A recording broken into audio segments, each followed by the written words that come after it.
that has big time camp. What big movie will be the ultimate champ? You might think you're crazy, might think they're diseased, but they watch another child to find the best of beasts. We rate each movie in 5 categories, none of which are objective quality. It's Stan, G, and Jack and Nick who watch it till it's finished, because the love for this movie can be diminished. And maybe the film's plot has no rhyme or reason, but that's a part of charm. Colin's breath is off the season. It's low budget film that is much true. They find a flick that monster boogaloo. Kung Fu Electric Boogaloo. Kung Fu Electric Boogaloo. Kung Fu Electric Boogaloo. Kung Fu Electric Boogaloo.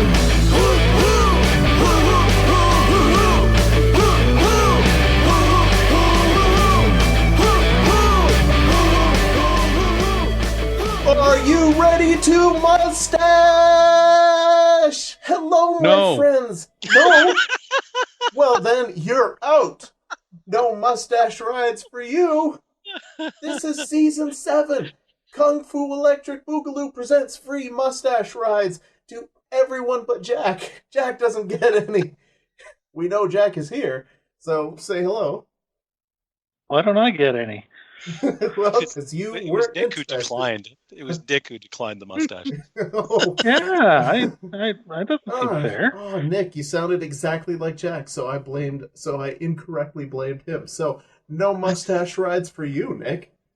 Greetings and salutations. I'll try to recover. But Jim gets mustache rides. I'm used to mustache rides being buy 2 get 1 free, so I'm thrilled to have free mustache rides. That's right. I don't even know, free mustache rides. It just opens so many doors, and I'm sure that's exactly what Nick anticipated. So today we are going to talk about. Wait. So do I get my mustache ride or not? Yes. Okay. You can have Nick's. So All 2 right, I get mustache that. rides. All right. And today it's Stacy Keach's mustache that we all get to ride. So that is Class of 1999. This one, Nick, tell us about Class of 1999. Well, in the far future of 1999, or 9 years into the. Okay, Yeah. sorry. It's 9 years in the future at the time of the movie's release. It's 20 years into our past as of this recording. And I think it's 7 years into the future of one part of where the world went to shit in the movie. So there's a lot of time going on in this movie. But luckily, none of that matters. Because this movie is easy to follow. Especially since it's a sequel. It's the Class of 1984 with Michael Which J. has Fox. nothing, well, that makes things harder to follow. If you've seen the Class of 1984, despite having the same writer and director, there is no connective tissue whatsoever between these movies. The first one is students terrorizing teachers. This one is, well, they replace the teachers with robots, and the robots run amok, killing students.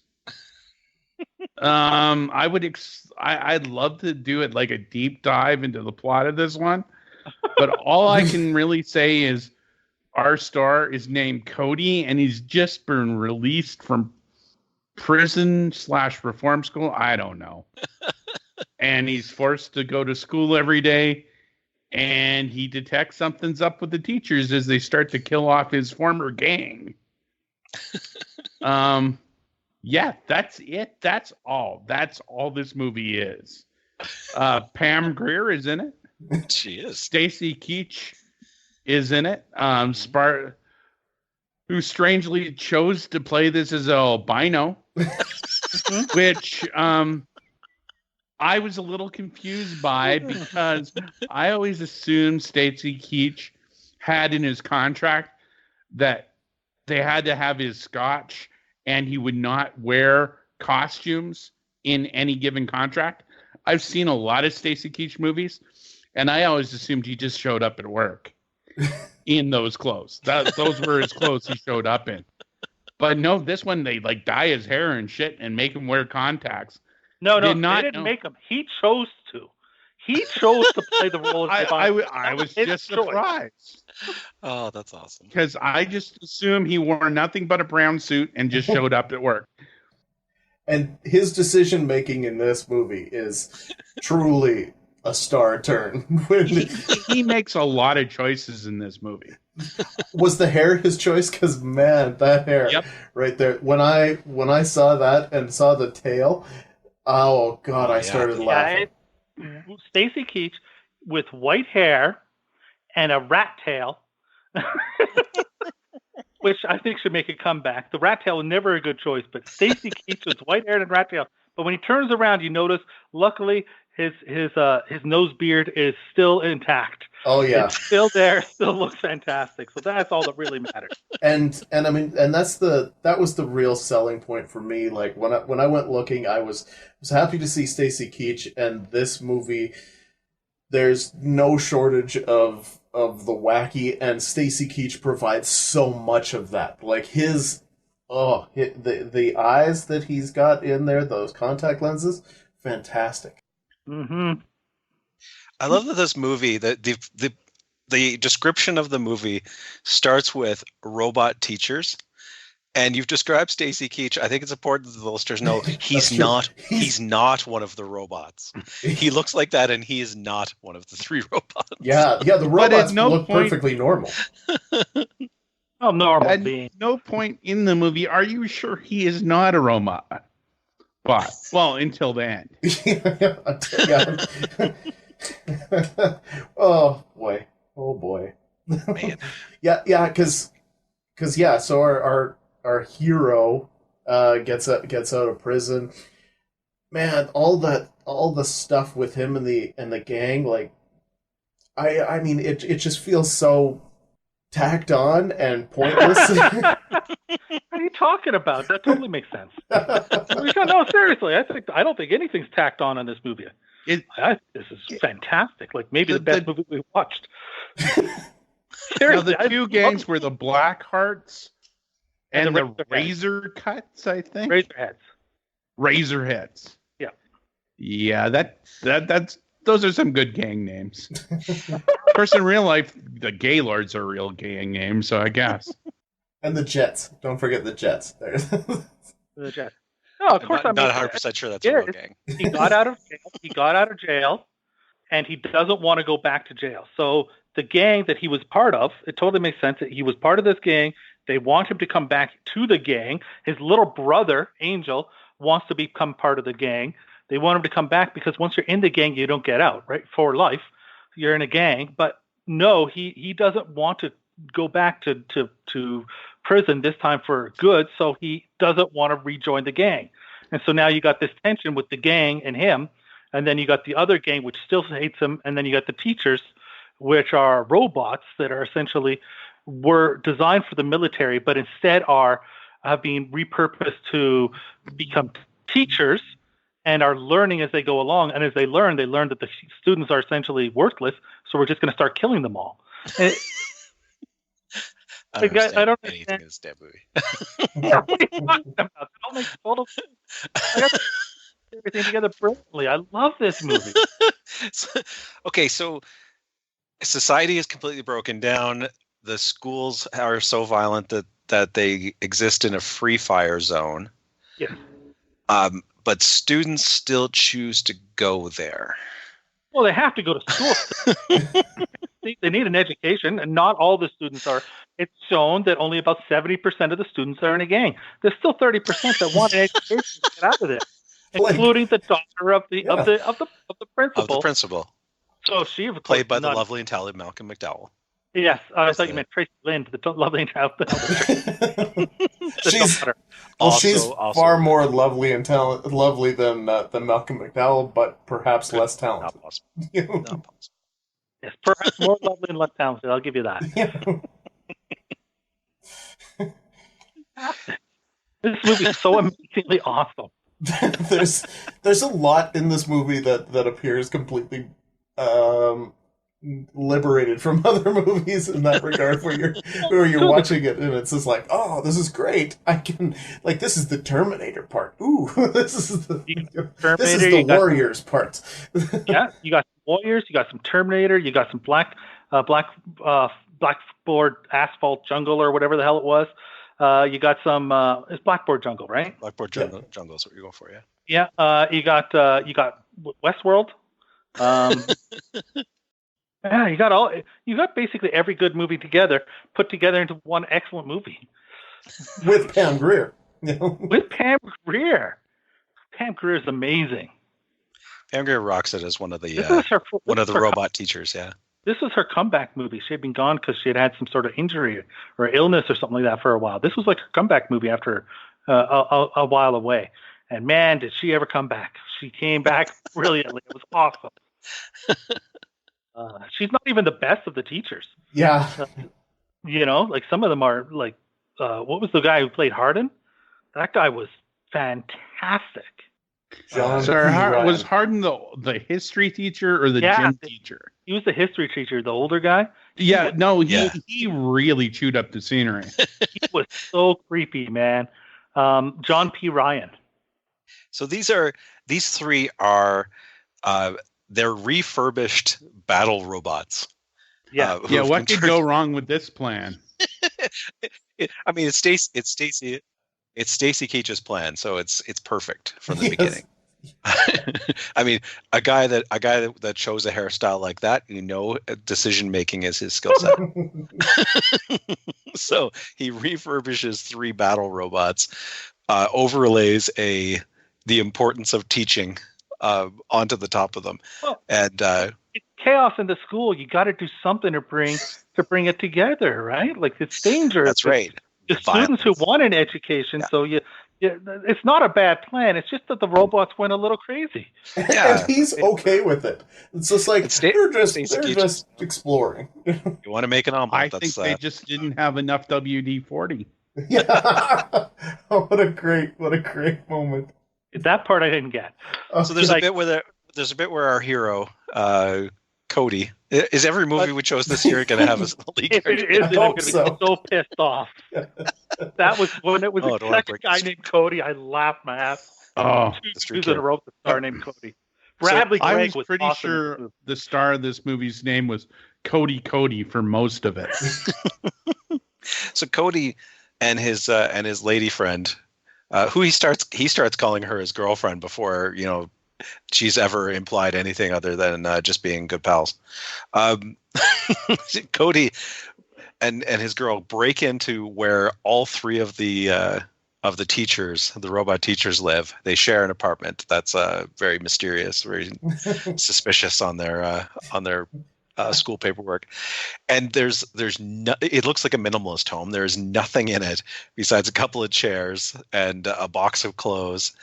And in the cupboards is one cupboard is entirely WD-40 and one cupboard is entirely oven cleaner. Oh yeah, because apparently when they're sitting at the 3 chairs at the charging station or whatever the hell that is, I figured that's what they must strip off their skin so that they can lube up. Well, that's the part that's crazy about it. I'm like, where do you put the WD-40 on? You're all. I mean, don't get me wrong. We've seen that they can rip off in their skin and whatever, but yeah. But the end in this case, like the big battle scene, like when they're all in the school, that is so over the top, and the fact that you have motorcycles racing around a classroom, attempting desperately, like, it's the worst decision making ever. Like, I've got a motorcycle and I'm going to try to get around the chairs in the classroom. It takes you longer to drive around the classroom than it would to walk in the classroom and walk out of the classroom. Yeah, but motorcycles are cool, asshole. Oh, I'm not denying that. And there's no question. That's a dog motorcycle. Yeah, this is just like was awesome. This is like the sequel to the Captain America. where it's just like you've got motorcycles in the hallways, and this one takes it one step further. This movie had so much awesome action, explosions, and just like action sequences. You know, it's a horror sci-fi action film, and did I mention it's great? Best movie we've watched yet. I thought it was missing breasts. I was missing them. Yeah, it's true. There's a lot less of those, but that would make it better. It is. There are Pam Grier's breasts, sort of. So yes, yeah, I love that's one of those great moments where it's just like, hey, look, I bet you that's not her boob, but. Oh man, such a great movie. Look, this is. It's like I don't. Am I alone on an island here? Am I the only one who loved this movie? Well, no, I think that it's almost surprising because there's so much about it that offers a boogaloo, but at the same time, there's a lot to it where it's just like, wow, it's actually a pretty well told story overall. Yeah, I think the acting was good. Did we see the same movie? I thought Bradley Gregg was fantastic as the lead. Like everything's over the top, but not, to me it wasn't cheesy. It was schlocky, but not cheesy. Like they took it all seriously.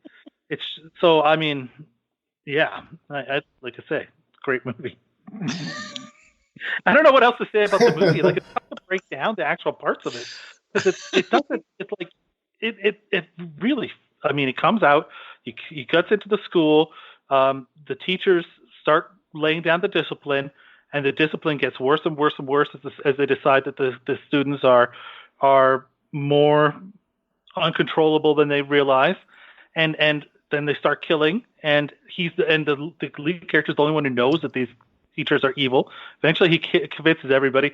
That part where he convinced them, "Hey, look, they're evil. We should all attack them together."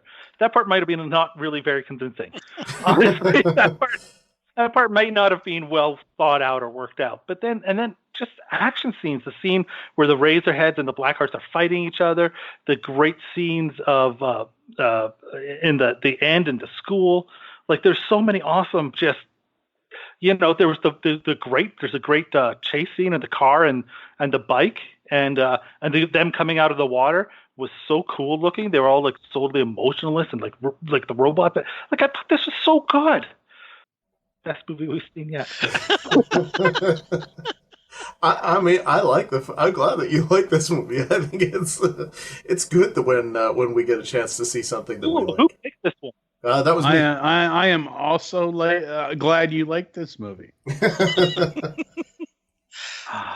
I find it. I'm finding it hard to talk about for this conversation though, because it's surprisingly linear. It's very linear, absolutely. Yeah, like it kind of just has a you know, once the violence starts in the school, which starts immediately, it's basically just a rising action until they kill someone, and then, you know, the violence gets outside of the school, and the students. I mean, you put in robot. You take out the robot teachers. It's essentially the plot of Rock and Roll High School. Yeah. Yeah, I mean, it's true. Like, it isn't an easy movie to talk about because it's not. There's no jumping around really. There's no point where you're like, oh, what the hell? Why did they do that? No, what about that part? What about I that didn't part? get that. You know, it's like I understand all those moments. So I mean, really, we might as well go to scoring. Might as well go to scoring. I think that Yeah, people should watch it and decide for themselves is a thing. But yeah, my expectations weren't high. How can they watch this, Jack? You know what? This is available, like all the movies that we've chosen this season, at the time of the recording, available on Tubi, which is, of course, a free site. There will be some ads that play during the movies, but not an awful lot. It's not too intrusive. A free site, Tubi, and that's why we chose these movies, was so that the audience could easily follow along. And the funny thing about this is that Class of 1999 has been on their going away section for the past 3 or 4 months now.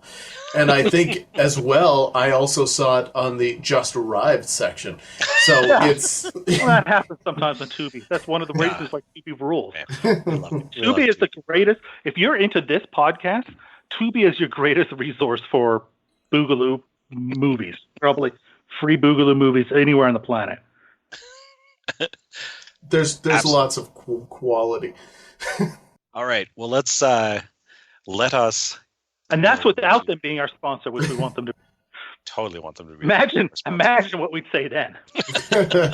Yeah. All right. Well, let us move into scoring then. We have difficulty talking about it. Let's see if we have difficulty scoring it. In our search for the ultimate B movie, we rate every film in 5 categories, none of which are objective quality. The first category is called schlock appeal, and we start with Stan. Well, there's not a lot about this movie that's really that I think is bad. Like this is not one of those bad movies that you laugh at because it's bad. Like, make no doubt, Stacy Keach's decision making is bad, but that's and that's really when I chose this movie. It was like, hey, Stacy Keach, look at Class of 1999, and you see the cover, and it looks cheesy, and then you see Stacy Keach, and you're like, oh, damn, man, that's cheesy, because, the tail, and the white hair, and the fucking contact lenses, like... Well, it was, Jim, you're the one who sat there and said, you read the concept of the movie, and were like, I love doing this podcast. What is it on Tubi? What does it say? Do you remember? It was the IMDb is the one I had looked at. So, okay. Robot teachers have been secretly placed in schools where students have run riot. Is the first sentence of the IMDb summary. Yeah, and when you look at that, it absolutely gives you that like, this should be a Boogaloo movie to end all Boogaloo movies, and it's really, I mean, and I kind of agree with Jack in this case. Like, it's a good movie. I mean, it's maybe not the best movie we've seen, but I do think it's a good movie. And the best. So I did enjoy watching this movie. So because of that, I will give it a 6 on the schlock appeal.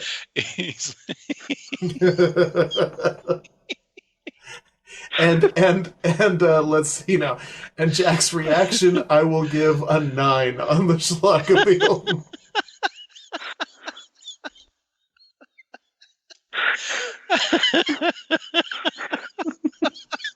Glad you're having a good time there, Jim. Nick, why don't you give it a score? Yes, I will. And I will also give this a 6. I think it's very schlocky that the director or the owners of this property tried to attach it to a previously successful film, Class of 1984, yet really having no similarities outside of, a high school. And, the Terminator ripoff bits are certainly schlocky, but I don't think this is over the top schlock. So I think 6 is a fair score. Good job. I think you score well today. Oh, thank you. You know what? I got to tell you, the opening shot as they track and they enter the school is the exact same shot in this movie as it was in Class of 1984. So don't say there's no connection between these two movies. He used his same directing notes, is what you're saying. Yeah. Yes, he did. And this movie is so much fun. I laughed. I enjoyed myself. It was exciting, a little scary at points. So you're talking appeal. Well, it's very appealing. Is there schlock? Yes. Is it as schlocky as Frankenstein Island? No, nothing is. But but it's still got a lot of schlock, and it's certainly appealing because it's so good. So 9. All right. I like robot teachers, and I like the low rent Terminator thing. So I'm going with a 5 on this for schlock appeal. 5? You just said you like. Yep. You meant 15. Our next category is called More Heart Than Budget. I feel like I should announce the budget when I start this category. Well, it says 5.9 million, I think. 5.2. 5.2. 5.2 according to IMDb. So also Wikipedia. So all right. I mean, when you consider 5.2 million, and I get you. It was the '90s, so I mean, bringing in Malcolm McDowell wasn't nearly the draw that it was for a while. Bringing in Pam Grier in her comeback movie and stuff like that, But you've got Stacy Keach. You've got lots of people that are these good, solid character actors in this movie, and so I do think that they are what elevates this from being a complete and utter nightmarish schlockfest to actually being able to pull off what they're attempting to pull off. So for that reason, I mean, there's a lot of, and there's even stop motion animation in this.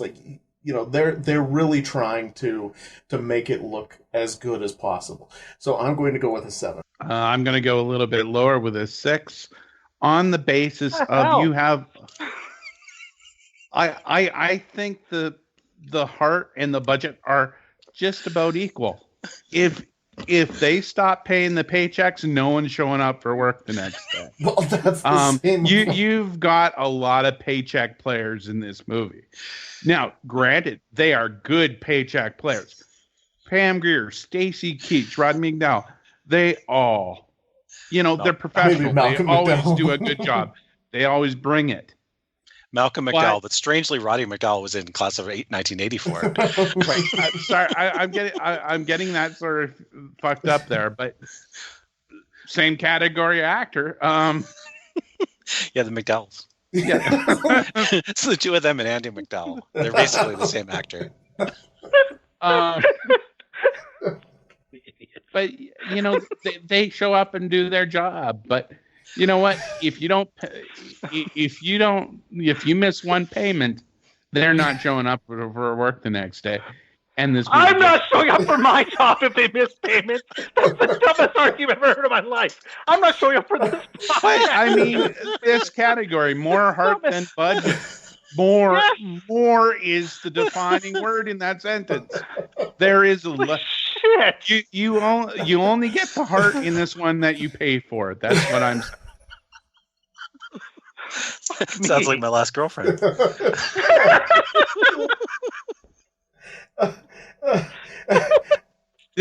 You know what? That's absolutely correct. This is a prostitute movie. I am giving Nick's score or Nick's argument a 2 on the more heart than budget scale. He doesn't understand this category. He can't judge it. I say we take away his ability to judge this and let me judge the Please score this more heart than budget. Jack, you can make your argument, and we are all able to modify scores until we close out the scoring. So if Jack's appeal to your I didn't give it a 6. I didn't give it a 2. All right. Well, let's look at it. Okay. You have name actors. You have $5.2 million. Okay, in 1990. You have name actors. You have pretty decent special effects. You have tons of explosions, tons of action sequences, tons and tons and tons of fire. That is taking the amount of money that you had and making a movie that could have looked like it was made for $15 million. It looks like it could have been made for 3 times the budget, and I would have believed it. To me, that's how you get more heart than budget. Not whether or not people are getting paid. Who the hell is forced up for work if they're not getting paid? Anyway, the 10. It could have easily been a $15 or $20 million budget.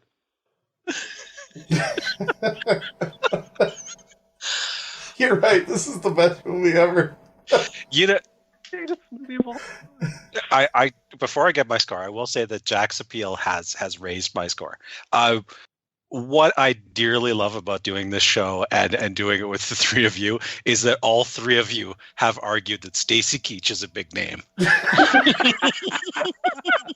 He's Mike fucking Hammer, okay?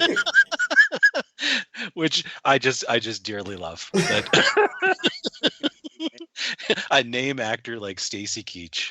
I want to give you a big hug.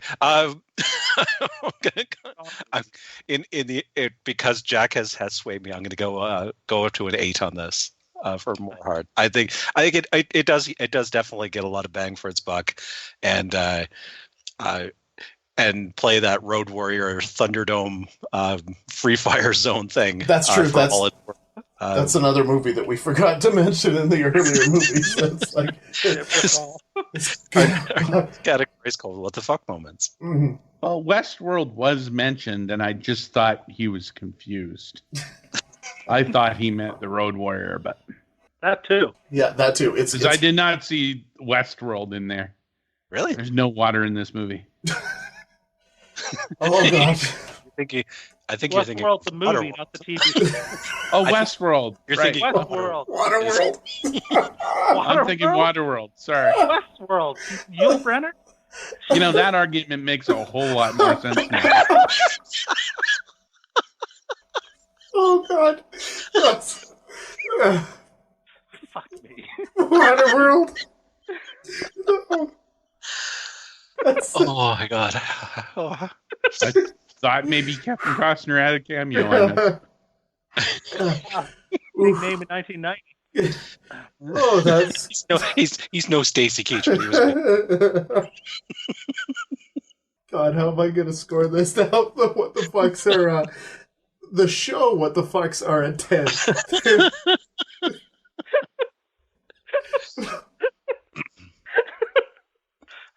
What the fuck's by proxy? Oh yeah.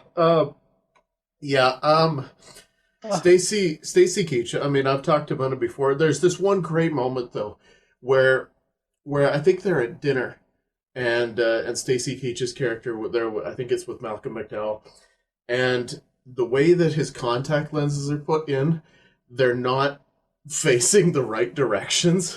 So he actually.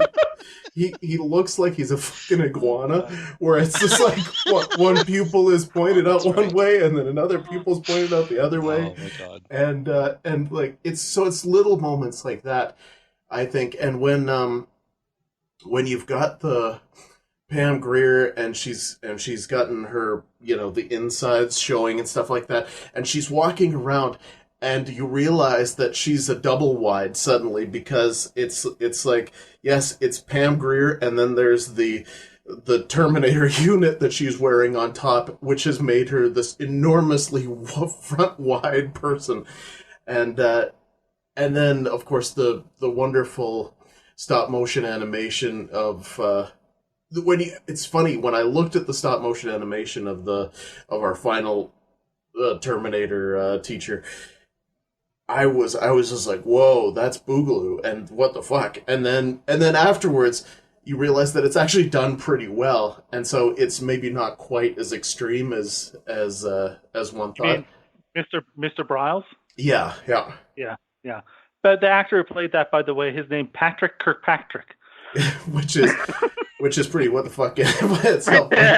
I know. But yeah, so there's actually not an enormous amount like this. If I were to give Malibu Express a 9, there's no way that this matches up to Malibu Express. So I'm only going to be able to give it a 4. Yeah, I'm going with a 5. My favorite WTF on this one was when the gym teacher, in the middle of a firefight, reaches through a wall and hugs one of his combatants in half. Oh, that was a great death. That was one of my favorite death scenes I've ever seen. It came out of nowhere, and he's cut in half. Oh yeah, like that part. Like I wouldn't say what the fuck on that. I'm saying like. That's a memorable moment. That great. Was one of my memorable moments. That was awesome. Okay, I just thought the cutting in half was kind of over the top. Wow. They could have looked through the little hole in the wall and went, "Oh, he's dead." Yes, he's being. I think that would have been much less WTF than. So what did I give a number? Did I give a 6? You give it a 5. 5. Yeah, 5. I can make it a 6. If you just keep talking. No, I'm good with 5. No, okay. I'm actually, and this is the category where, to me, when it's a pretty good movie, it's tough to keep this up. I mean, really, the biggest WTF for me easily is the the hair and the Stacy Keach, like he's almost all the WTFs in this movie. It's strong, but it's not much of them. But it's a strong WTF. So I'm only going with a 4 on this. I wish I could justify more. Yeah, Stacy Keach does carry a lot of the what the fucks in this movie. I think the one that sticks out for me that hasn't been mentioned is the scene where he's very menacingly eating a banana. Oh yeah.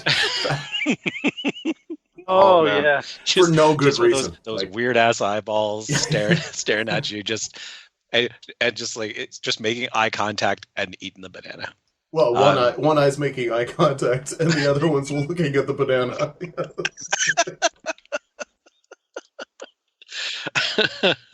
and I do. There's some wacky stuff with the battle droids are just goofy as hell in a few parts. Like I love that when they find that the Cody has been inside their house, they go to chase him, and the three of them get into like a late model sedan. The fucking Ford Taurus. That's great. A four-door Taurus. It's like the least menacing vehicle. Well, it's possible. a teacher car though, right? But yeah, it's a teacher car. But nothing says hot pursuit like someone getting into the back seat though. Yeah, for sure. And I will say that the perfectly faced a cupboard of WD-40 and stuff like that actually is a bit of WTF. These folks were Marie Kondo long before Marie Kondo. Yeah, for sure. They only have what matters. Their house is very simple. I love that Cody's girl says that clearly they're obviously not regular people, possibly robots, possibly space aliens, because no woman only has a bra. One bra. That's right. A woman has clothes. Underwear. She has underwear to match it. Yeah, that's right. So that argument was way longer than it needed to be too, wasn't it? It just goes on and on and on. It's like they wanted you to really, really focus on that Pam Grier doesn't wear underwear in this movie. It doesn't bring a lot to this though in the WTF. So 4 on this one for me as well. Memorable moments. Well, the memorable moment, I think that Stacy Keach, but the hair, but I think for me that the memorable thing is actually going to be the fact that it wasn't the movie that I expected. Like going into this, and for the first 5 minutes, you absolutely have that like, oh yeah, this is our Boogaloo movie, and then by the end, you're like, no, that was actually a pretty decent movie. It wasn't Malibu Express. It wasn't like something over the top crazy. There was no Ninja 3 The Domination going on in here, but so I think that's probably what I'll remember. There's a few scenes. A few really good deaths. There's the stop motion animation. I think on that becomes a memorable moment because it's much better done than you expect. So overall, it's kind of a bunch of things put together. I'm not going to go crazy high though, so I'm going to go with a 5. Yeah, I'd like to rate this higher for memorable moments than I am. I'm going with a 4. The most memorable moments for me is the end climatic battle once the skin gets stripped off the gym teacher and you have this like Terminator-esque robot running around. But I think the memorable part is decreased by its similarity to, I just said Terminator. It's been done better. It's done excellent here. It's never been done better for this particular budget. But on a whole, everything in this movie I've seen done better elsewhere. It just echoes other movies for the best parts, and the fun bits aren't exactly all that memorable. So, yeah, 4. Yeah, I think you guys know I'm going to score this a 10. To me, totally one of the most memorable, like all of it, like the scene where he gets beat up by his gang, and there's the really little things, the character things that they did to make like his brother more who gets killed, of course, to establish their relationship.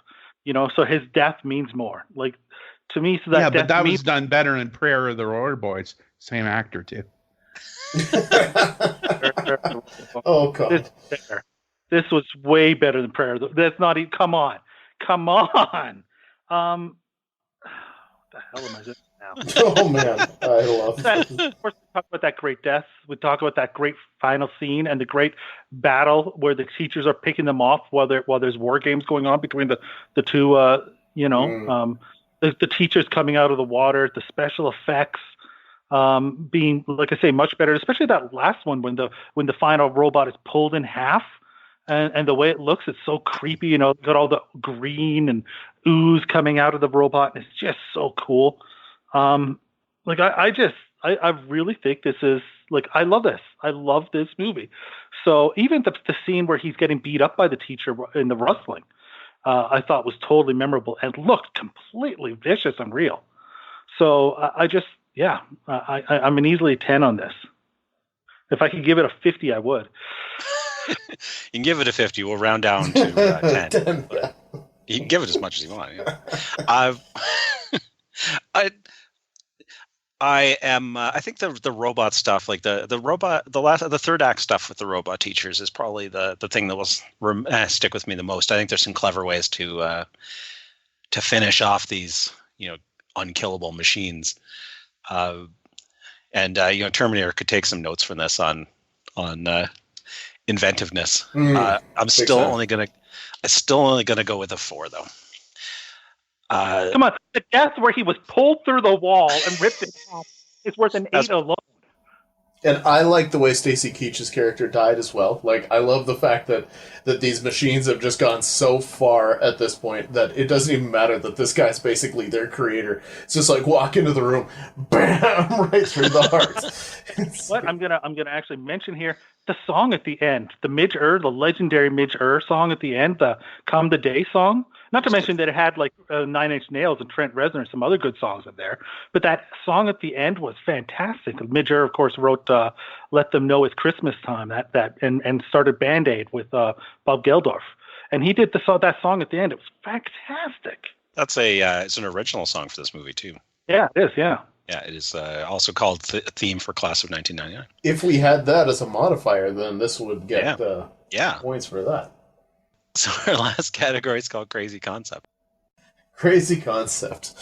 Well, given that this is Class of 1999 and the director's earlier movie is Class of 1984, and the fact that we mentioned a whole bunch of movies that this borrows elements from, I can't suggest that it's terribly crazy.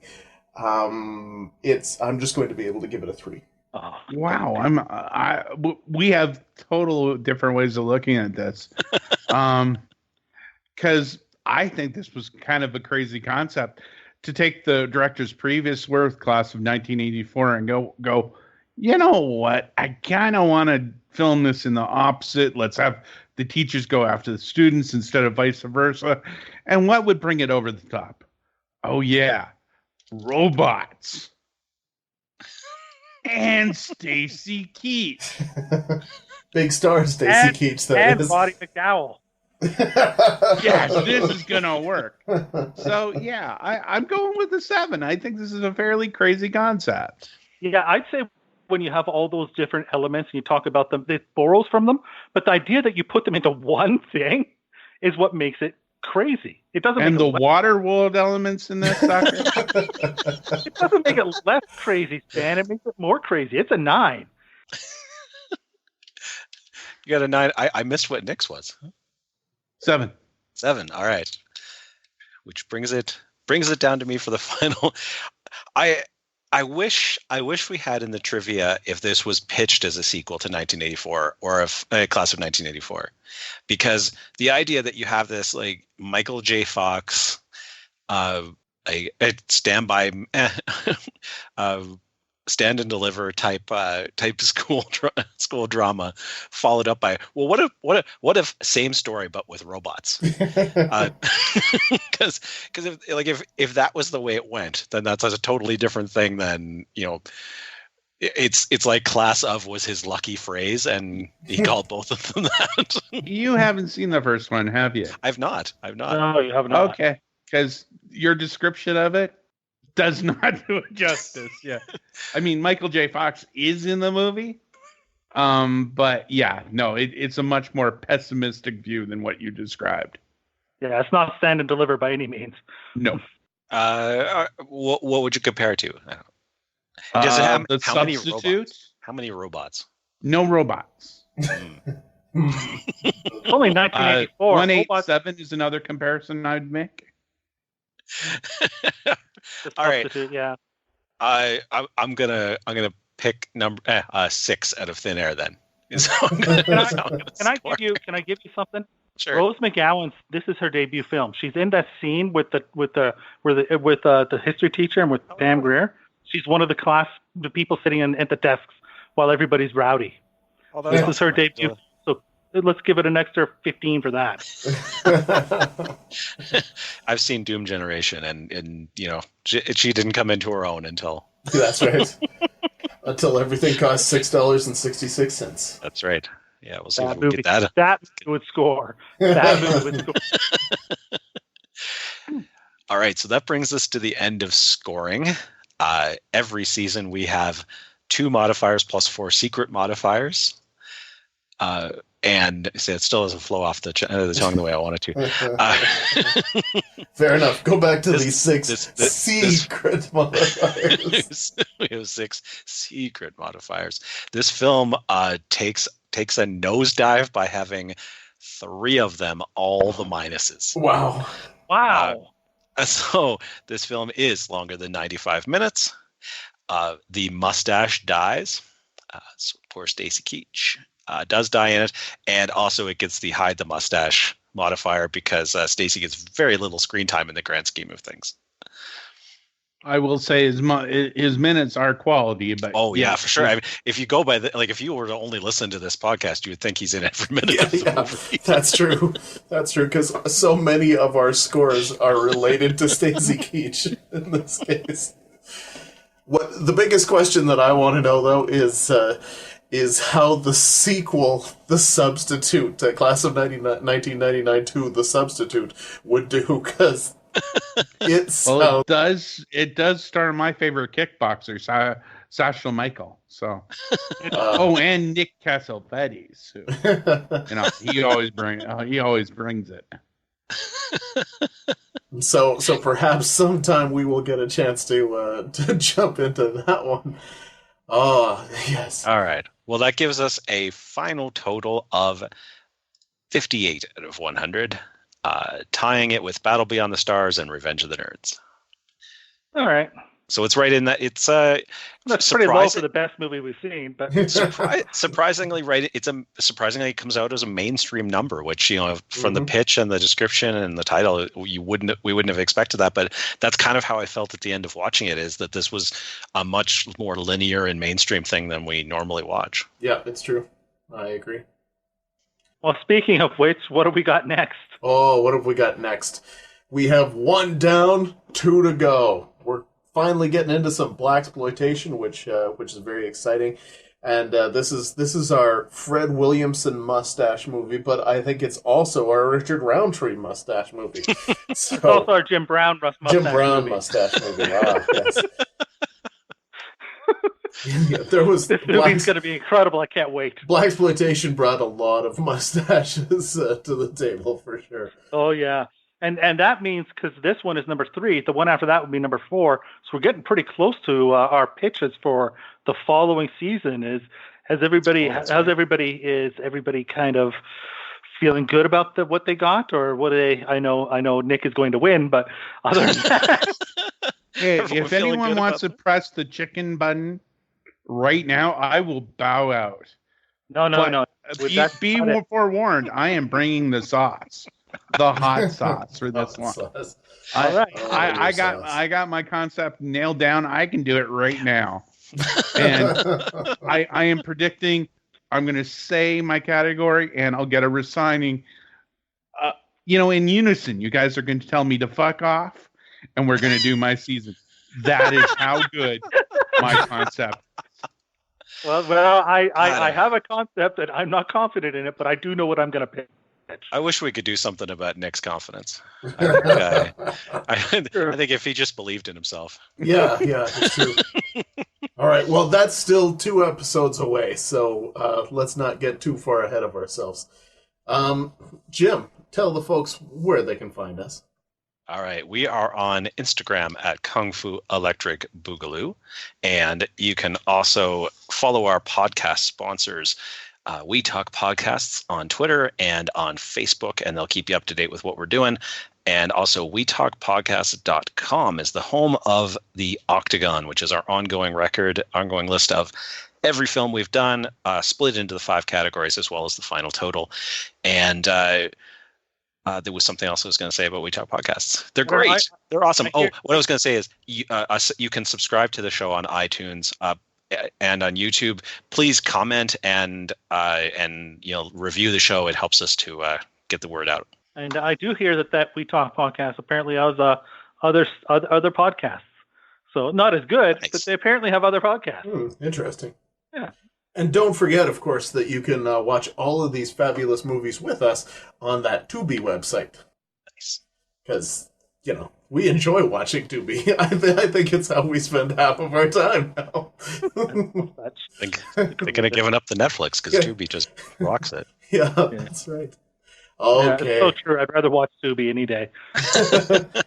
Well, Season 7, the Kung Fu Electric Boogaloo presents Free Mustache Rides, is moving along like crazy. So it's weird. We've got the movie 1 down, 2 to go, but meanwhile we're 2 down and 6 to go. But math. Think we could have placed that better in the. But wouldn't that be 2nd and 6th then? We're gonna do it twice. It better be good. All right. Well, what a great show. Looking forward to the next one. So for Jim, for Jack, and for Nick, I am your host, 8th Dan Stanadu, and thanks for listening to the Kung Fu Electric Boogaloo. In 1998, 6 million violent incidents took place in American high schools, including 29,927 teacher fatalities. The public school system has been reduced to a battlefield. But the Board of Education has just found a solution. The perfect solution. You're next, Mr. Culp. For the class of 1999. What are you? The class of 1999. These androids were supposed to educate the students. Battle droids, Miles. Battle droids. To graduate is to survive. I feel the shadows on me now, with so much more to say. I see the strange arrival from 1,000 miles away. If I stopped right where I stand and believed the lines on my hand, I would open up my fist and take the things I've missed. Come the day, I will be there when the hammer starts to fall. Come the day, I will be there with my reasons for it all. Struck by sound across my face, loud enough that I can taste. Knock the choices from my head, heal the voice in which I said, come the day.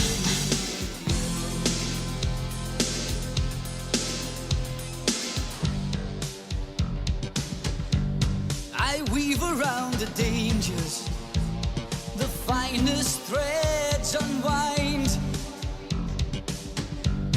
This net between my fingers covers all I've left behind.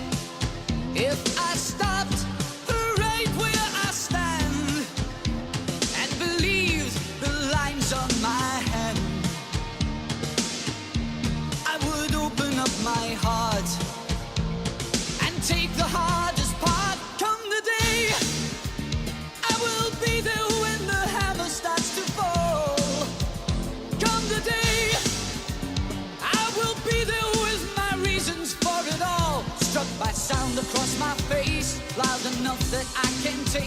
knock the choices from my head, heal the voice in which I said, come the day.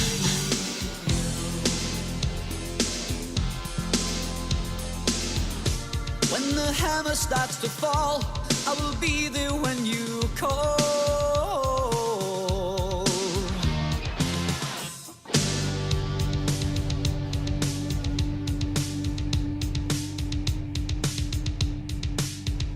Come the day, I will be there when the hammer starts to fall.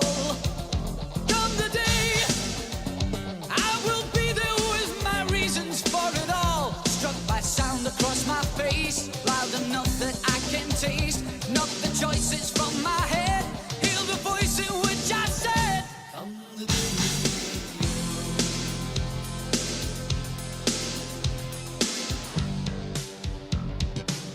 I feel the shadows on me now, with so much more to say. I see the strange arrival from 1,000 miles away. If I stopped right where I stand and believed the lines on my hand, I would open up my fist and take the things I've missed. Come the day, I will be there when the hammer starts to fall. Come the day, I will be there with my reasons for it all. Struck by sound across my face, loud enough that I can taste. Knock the choices from my head, heal the voice in